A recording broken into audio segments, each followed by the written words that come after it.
Hello everyone! Welcome sa channel ito. Muli mag-solve tayo ng circuit problem analysis. At ito yung given natin ngayon. But this is more on capacitors, naka-series at saka parallel.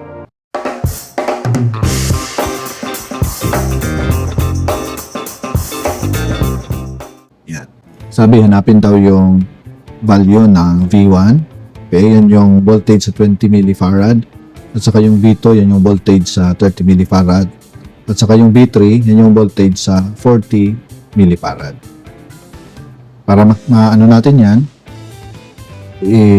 gagamitin natin yung equation ng relationship ng charge sa capacitor at saka voltage.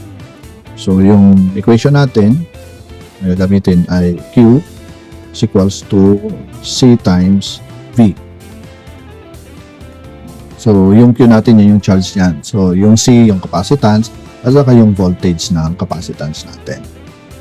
So, para magamit natin yung Q, ikunin natin yung total charge ng system natin. Okay, so ito yung ating system. Kunin natin yung total charge nito. Diba? Mapapansin natin na ito ay naka-parallel. So, kaya pwede tayong gumawa ng circuit na ating sinimplify na siya. So, galing dyan, papunta rito. Kaya ito ay isa na lang. Purahin natin to. Okay, so anong value niya? Ang value niya, since naka-parallel yan, i-add lang natin. Okay? So, 40 plus 20 magiging 60 millifarad yan. So, puro na siya naka-series. So, kukuha na natin yung total capacitance niya or equivalent capacitance ng system. So, magiging 1 over CEQ, C equivalent is equals to 1 over 20 plus 1 over 30 plus 1 over 60. So, yung 1 over CEQ natin is equals to 0.1. So, yung CEQ natin, inverse ng 0.1 ay 10 millifarad. So, nakuha na natin siya. So, ngayon, makukuha na natin yung Q total niya. So, yung Q total niya, Q total ay CEQ, yung equivalent capacitances ng system, times the total voltage. So, given naman lahat yan. Nakuha natin yung CEQ na 10. So, gawin natin siyang farad. Kaya, multiply natin to sa times 10 to the negative 3. Tapos, yung total voltage naman ay given din. Yan o, 30 volts. Multiply lang natin dito, 30 volts. Okay, so yung total charge natin ay 30 times 10 times 10 to the negative 3. Ang total charge natin ay 0.3 coulomb. So, magagamit na natin to get the voltages para makuha natin mga voltages. Kasi pag nakaparallel yung capacitor natin, pare-parehas yung charges niyan. Kaya, kung ang total charge natin ay 0.3, so, individual na capacitor natin ay pag naka-series siya, pare-parehas yung mga charges niya. Okay?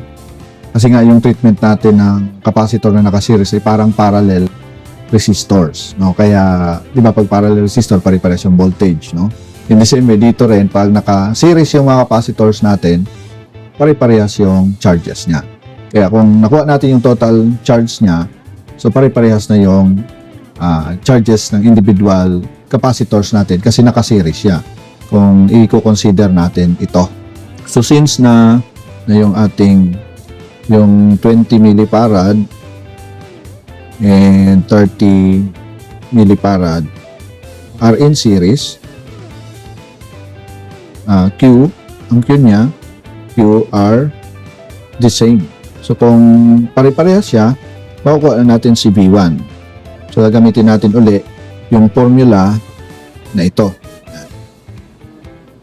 QCB. Kaya lang, kukunin natin yung B.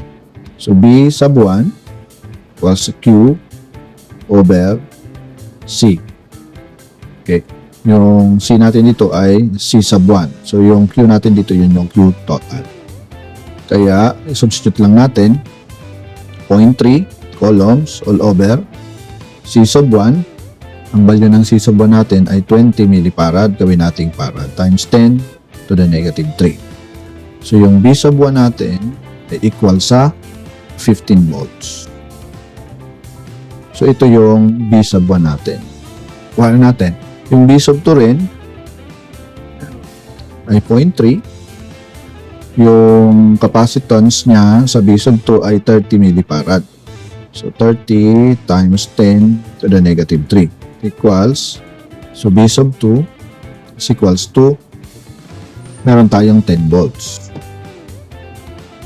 So, ito yung ating result para sa B sub 1 at saka sa B sub 2. So, how about dito sa B sub 3? Yan. Yan sa B sub 3, since na naka-parallel siya, so kunin natin yung, yung series, yung equivalent ng parallel ng 40 millifarad at saka 20 millifarad. So, dito nakuha na natin siya. Yan. 60 millifarad. So, yun yung gamitin na natin. Kaya, B sub 3 ay 0.3 divided by 60 times 10 to the negative 3. So, B sub 3 is equals to, so meron tayong 5 volts. So, ito ay 5 volts. Yan. So, ito yung hinahanap nating mga voltages ng ating mga capacitors dito sa given na ito. So, yan. So, maraming salamat sa iyong panonood sa video ito. Nawa natulungan kayo ng explanations at patuloy tayo maging excellent sa ating pag-aaral sa circuit analysis. God bless.